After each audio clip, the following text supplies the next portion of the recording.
And then the individual can say, what am I going to do with my own freedom? How am I going to use my imagination and my creative power to invent realities of my own and make them fact in the world, as opposed to sitting back here passively and letting elites manufacture reality for me? Humanity is worth resisting this, and if you don't stand up against these diabolical globalists, you are turning our species and our entire history and our entire future over to these people. You're betraying our ancestors who fought against incredible odds so that we might have some basic freedoms. And you're betraying yourself, your children, your family, and all future human generations. We can't turn our species over to total darkness. We can't turn our species over to people who love to hurt innocents and who hate beauty. We must resist the New World Order. We must free our minds and awaken the human spirit. It is time for the sleeping giant that is humanity to awaken.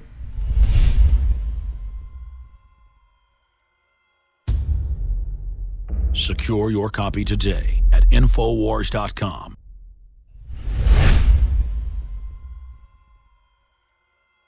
Again, that concludes the premiere of State of Mind here on InfoWars Nightly News. This will be archived at prisonplanet.tv for subscribers, and we're also going to post it on the Alex Jones channel on YouTube. But as much as they censor that, who knows if we'll even have a YouTube next week. It's getting crazy. So it's very important, so we can also make future films, to get State of Mind, The Psychology of Control, on DVD or Blu-ray at InfoWarsStore.com, so you can show this to your friends and family. And also feel free to have people over to your house or to share your username and passcode with them for prisonplanet.tv so they can watch this full presentation. I think really augments the info for people that are watching and are members of prisonplanet.tv. But I wanted to give each of you about a minute and a half or so going around the table here with James Lane first to crystallize any final points about the documentary State of Mind. I just really want to ask people out there to get this and show this to your friends and family. I think that this is a really powerful tool that you can affect true change. Absolutely. Richard Grove? We're all born into control, and you can't do much about it until you use your 5 senses, observe what's going on, identify what you need in your life. I also identify the contradictions that you don't need in your life, and then make changes. Change your habits, because it's the habit that is the enormous flywheel of society, and that's how they control us. The thing that I want to ask everyone is, stop accepting what the establishment is force-feeding down your throat through school and your job and everywhere else. Start questioning everything. Stop accepting the fact, or stop thinking that everything you were taught in school is reality. There's so much more out there to discover, and this film is really just a stepping stone, a point where you can see that there are all these branches of information that go out there, and then you can take that initiative upon yourself to go out there and research this more in depth and find out that we're not just making this up. This stuff is real. There's real information out there. Truth is truth. Chris Emery. I would suggest tomorrow, call the cable company, cut off your cable service. Shut your TV off, read more, spend more time with your family, and get out and find out what's really going on. Don't let the media control your life. That's right. Don't consume globalist propaganda media. Analyze it when you have to, but produce your own media. Make your own art. Be creative. Use your imagination. Get outside the box. And stand up against the globalists, because we know they're bad guys. People out there, you're good guys. You're good men and women out there. You care about humanity. Well, stand up and be a leader. And it starts little, but we're going to be able to change the world by all of us doing little things. Going back to James Lane in closing, we're going to show back-to-back some clips here of some of the things that hit the cutting room floor, not because they weren't powerful, because, as you said, the film just couldn't be 10 hours long. Tell us about a few of these clips we're about to see here in closing with the documentary film and extras of State of Mind. Well, we got a few clips here. We got one from Anthony Schaefer. Man, he had so much information that we just couldn't put in the film. Douglas Valentine, he's actually going to be speaking about a story from whenever he was a child, where that really woke him up to how authority is just accepted. And some other clips as well. Yes, absolutely. All right, and we'll end it with these clips back to back here in a moment. I just want to say great job to all of you. Fabulous job. And, Chris, I think I've known you like 10 years. And you guys I've known a couple years now, and just getting to know you guys.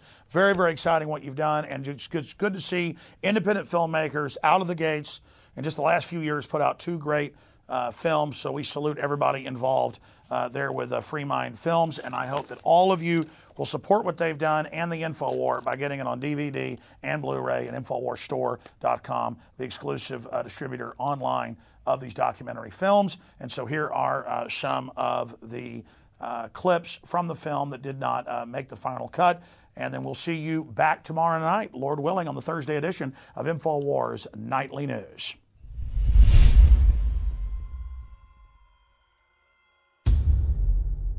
Secure your copy today at InfoWars.com.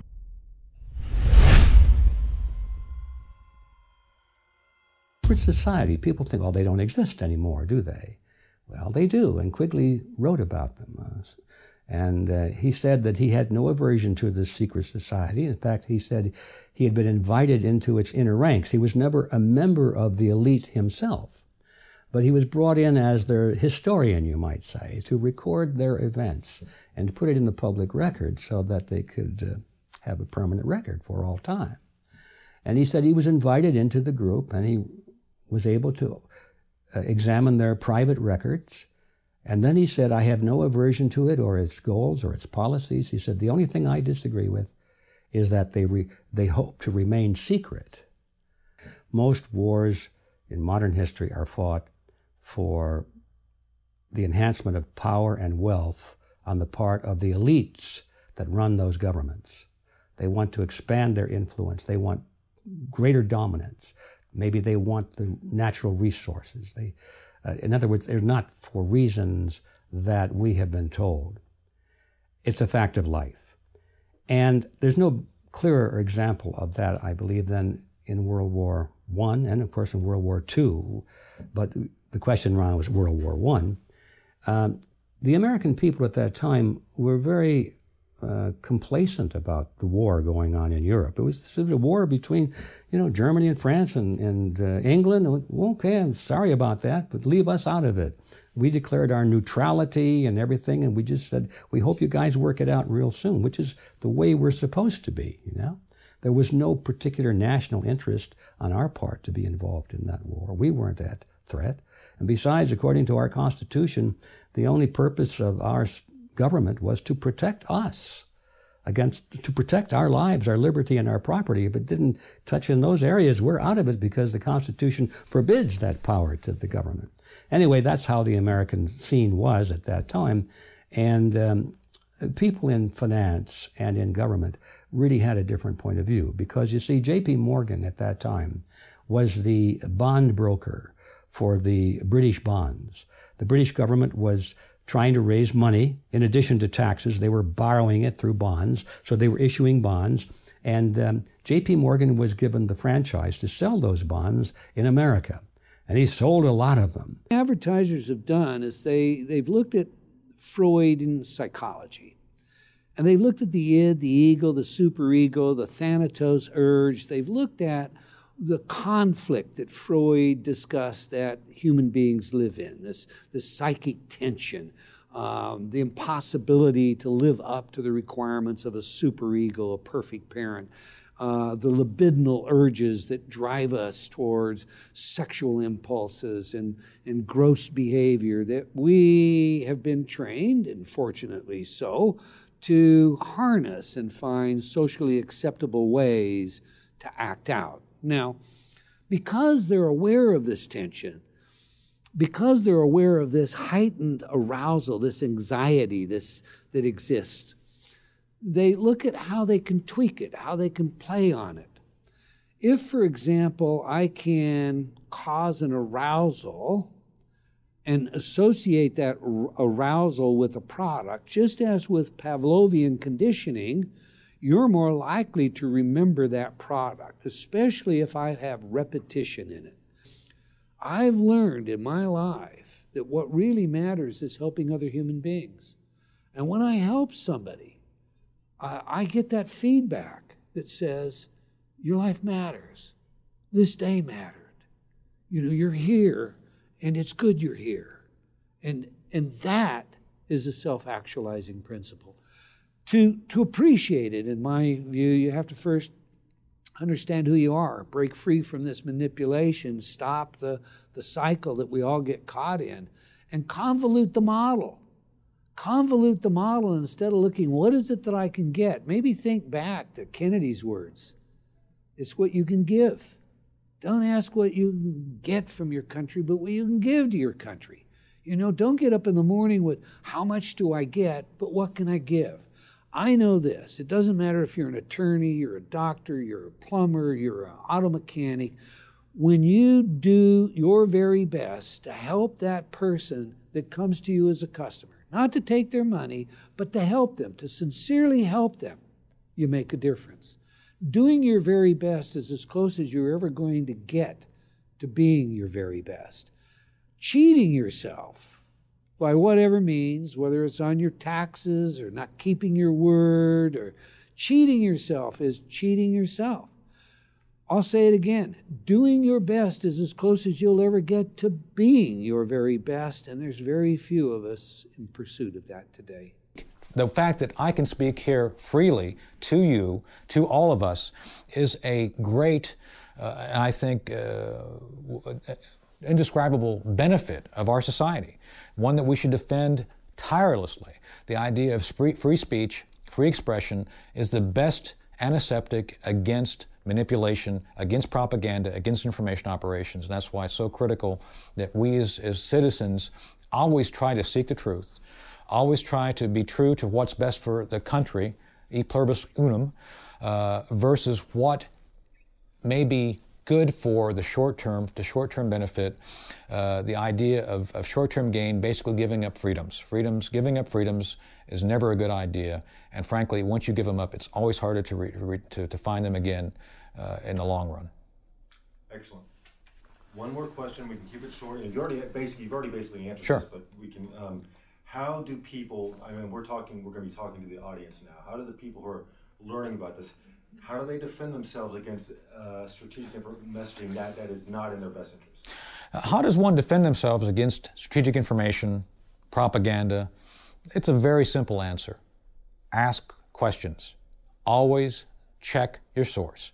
I, as a public figure, am often having to speak publicly about issues and information. I look at everything. I've been criticized by my friends, oh my God, you look at Fox News, you look at CNN. Absolutely, because the false information being provided to the mainstream outlets means something. So why are they saying things a certain way? What does this really mean? Even false information means something. So that's why it's important to understand what's being said, when it's being said. In addition to that, then, you want to go to blogs, you want to go to original sources where people have firsthand experience. And you got to combine all of these things to understand the world. The world is a complex entity. Frankly, one of the things which has happened that goes beyond, say, 2,000 years ago is the level and scope and availability of information. We are inundated with information. That's why it's even more important for individuals to sort through it as rapidly as possible, to seek the truth. And frankly, you know, people, I think, are smart enough to understand when something's true and something's not. I guess you could call it your spidey sense. If something doesn't look right or smell right, it probably isn't right. So go with that. Try to understand why you feel that way. Always ask questions. Never accept simply what is presented at face value. Senator Trent Lott spoke to me one time in the Fox Green Room when I first became a public figure in 2005. And his guidance to me has resonated. There's 2 points he wanted me to remember. He offered 2 points of advice. First point of advice was, in Washington, D.C., in this town where we're talking right now, it's never good to be right ahead of your time. Well, we found that out through Able Danger and the fact that we were so far on the cutting edge, people didn't want to hear what we had to say. And frankly, when it became public knowledge, people didn't want to talk about it. So that lesson is absolutely true. Senator Lott was absolutely correct. The second lesson he taught me, and this is something that I'm still learning today, he advised me that whatever they're talking about publicly, whatever the issue is in the news, whatever the information is about that topic, it's really about something else entirely. And I believe that to be true. Whatever the public face of something is, whatever they're talking about publicly, There's something else over here they're probably not looking at. And that's why it's important for individuals to look beyond what is being presented publicly and try to figure out for themselves what's really going on.